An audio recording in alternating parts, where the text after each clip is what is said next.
Fabrizio, il est venu très tôt dans l'idée qu'il incarnerait mon héros. D'abord parce que je l'admire beaucoup et que je l'ai beaucoup admiré dans tout le travail qu'il a fait chez les Frères Dardenne et dans d'autres films où il a joué, mais aussi parce que pour moi, il a incarné une certaine, à la fois une certaine force et une certaine fragilité. Et ça m'intéressait. Parce que quand j'étais en contact avec des coproducteurs français, évidemment, ils exigeaient que les vedettes du film soient françaises. Et je dis, mais qui hein? Alors, par exemple, quand on me proposait Benoît Magimel, je trouve que Benoît Magimel est un excellent comédien, mais ne correspondait pas du tout à l'esprit que je voulais voir incarné par Nicolas dans mon histoire.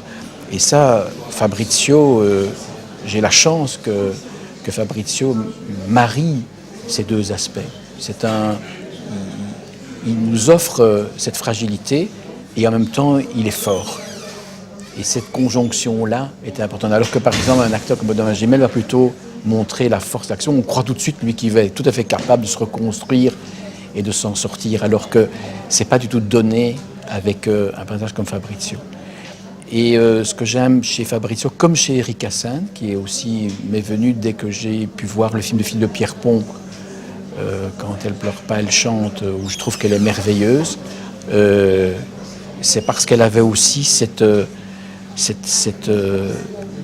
ambiguïté qui fait que l'acteur se dédouble. Il est ce qu'il est, il est la fonction que lui donne le récit, et il est en même temps autre chose. Et c'est cette autre chose-là qui m'intéresse, moi, dans la réalisation et dans la direction d'acteur.